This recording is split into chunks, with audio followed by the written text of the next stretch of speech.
Okay guys, so today meron tayong gagawin, no?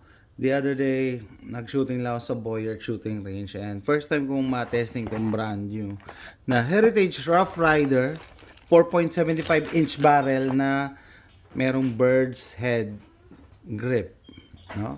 So, anyway, safety check first, second cock, saka mo matuturn yung ano, yan.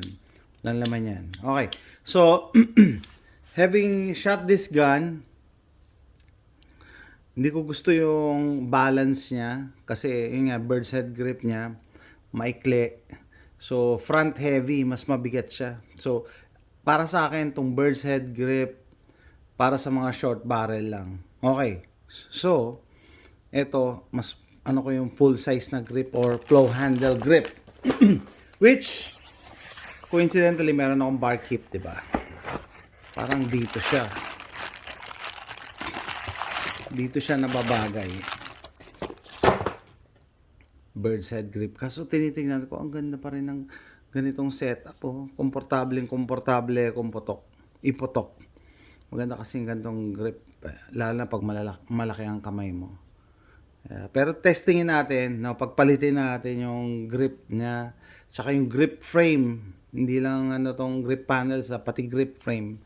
Bawal kay YouTube magpakita ng mga mods na ganito. So, by the power of editing, pakita na natin yung finished product. Pero siguro post ko sa Facebook yung full video. Okay guys, ito na yung finished product. So, like I said, hindi pwede magpakita sa YouTube, no? Pero, ito na yung 4.75 inch barrel, no? Ito naman yung upgraded grips from the Heritage side. Binili ko to separately kasi yung original niya ano lang, Cocobolo wood, no? Pearl and wood combination to yan, para mas social. So napakasimple napakadaling mod para sa Heritage Rough Rider. So yun ang maganda rito madali lang siya i-mod and napakamura.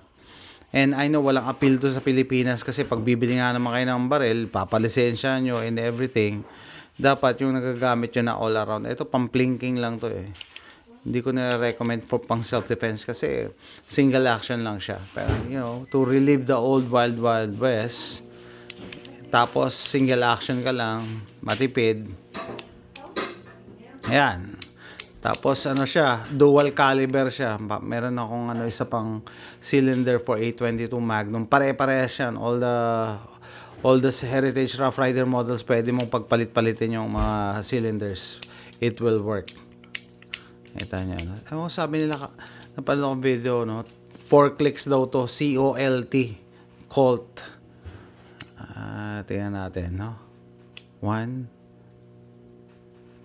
2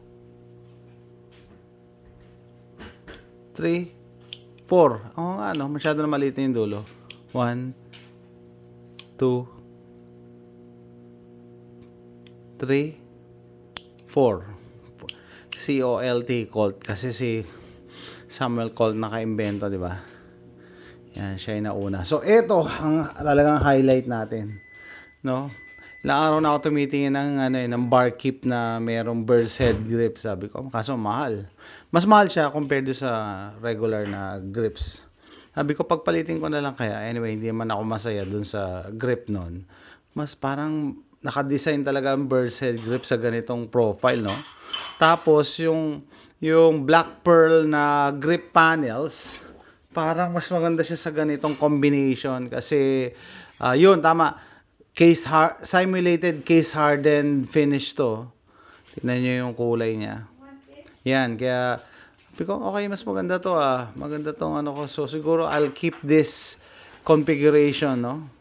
Mas cute para sa akin. Ang bird's head grip, ano yan naka-design talaga for concealed carry. Imagine nyo, yan, nung unang panahon, kino-concealed carry nila yan. Parang backup gun. Kasi mas madali siyang itago. No, hindi siya ganong umuusli as compared nga naman pag full size na flow handle grip. So, mas madali siya i-conceal. Ayos, ganda. Nagandahan ako.